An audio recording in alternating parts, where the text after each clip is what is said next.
आदाब, नमस्कार दोस्तों, हिंदवॉइस में आपका स्वागत है। मैं हुक्राम। बात करते हैं दिल्ली दंगों से जुड़ी एक बड़ी खबर की जो कल दिल्ली हाई कोर्ट की तरफ से आई थी।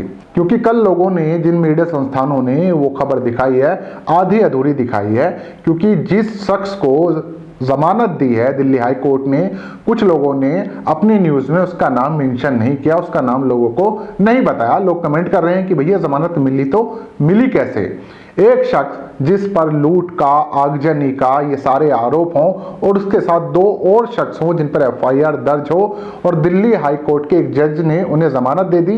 जमानत किस बिहाफ पे दी वो भी मैं आपको बताऊंगा। मेरे पास वो पूरी जमानत की कॉपी भी मौजूद है जो मैं आपको पढ़ के बताने वाला हूं। पूरी डिटेल के साथ बताऊंगा कौन है ये शख्स, किसका घर इसने लूटा था, किसकी बाइक जलाई थी, स्कूटर जलाया था, कौन वो महिला थी जिसने इस पर आरोप लगाए थे, और अब इसे 1.5 साल बाद तकरीबन जमानत मिली है, ये कहते हुए कि एक छात्र है, 20 साल इसकी उम्र है, तो इसलिए इसे जमानत बनती है। क्योंकि इसके वकील का कहना था कि मुकदमा लंबा चलेगा, तो लिहाजा मेरे जो मुवक्किल है यानी कि उनका जो क्लाइंट है उसे जमानत दे दी जाए, और जिसके चलते वो बाहर रह सके, आराम से कुछ और काम धंधा अपना कर सके।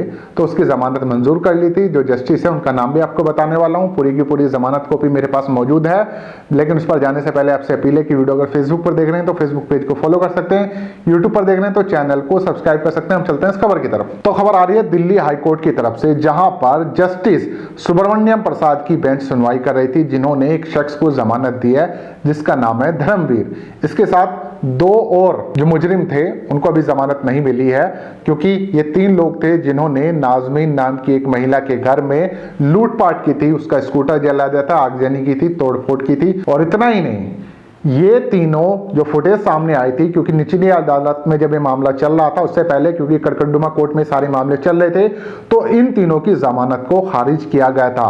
क्योंकि वीडियो फुटेज में ये साफ तौर पर दिख रहे थे कि इन लोगों ने दंगे को अंजाम दिया था। अपने ही पड़ोस में रहने वाली नाजमीन के घर में लूटपाट की थी, इसके स्कूटर को, घर को पूरी तरह से तहस नहस कर दिया था।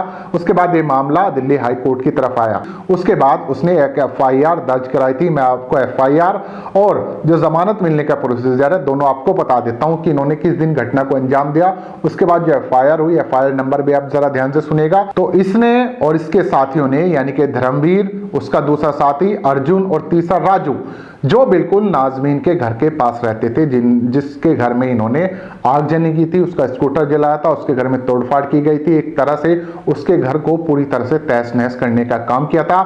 जो एफआईआर दर्ज हुई थी वो 1/3/2020 को, यानी कि 1 मार्च 2020 को दर्ज की गई थी, जिसमें कहा गया था कि इन लोगों ने 25 फरवरी 2020 को इनके घर को आग लगा दिया, उसके घर में स्कूटर जला दिया, मोटरसाइकिल जला दी और बहुत सारी चीजों को नुकसान पहुंचाया था, जिसके चलते इनके खिलाफ 147, 148, 149, 427 आईपीसी इनके तहत इन पर मुकदमा दर्ज हुआ था। क्योंकि महज 2 से 4 मकान का फासला था नाजमीन का और इन लोगों का। ये लोग उसी इलाके के, उसी गली मोहल्ले के रहने वाले थे। तो इन लोगों ने जाहिर सी बात है टारगेट करके, जैसे कि पहले भी हम लोग खबर कर चुके हैं, निशाना बनाकर घरों को निशाना बनाया गया था। उसके बाद वहां पर आगजनी, तोड़फोड़ और लूटपाट जो हुई थी वो सारी चीजें आपके सामने है।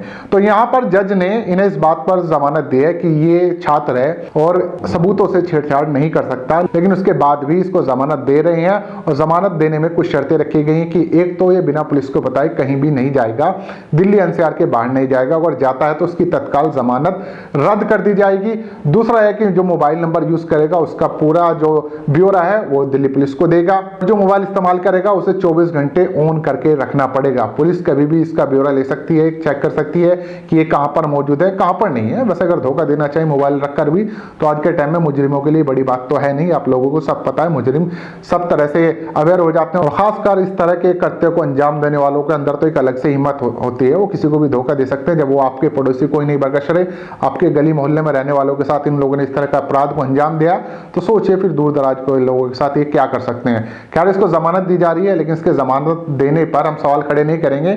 जस्टिस ने किस आधार पर, किस उस पर जमानत दी है वो एक अलग बात है, लेकिन इस तरह के कई और छात्र भी जेलों में हैं, उनकी क्या कानूनी प्रक्रिया चल रही है वो भी सबके सामने है, और उन पर कब फैसला आएगा उसका हमें इंतजार है। फिर हम फिर से आपके सामने खबर करेंगे, लेकिन फिलहाल खबर बताने का मकसद यही था कि धर्मवीर को जमानत दी गई है। उसके 2 दोस्त हैं अर्जुन और राजू, वो अभी शायद जेल में ही बंद है। इस खबर को लेकर आपका जो भी कुछ कहना है नीचे कमेंट कर सकते हैं, ज्यादा से ज्यादा शेयर कर सकते हैं। दोस्तों, मिलते हैं फिर किसी नई खबर के साथ।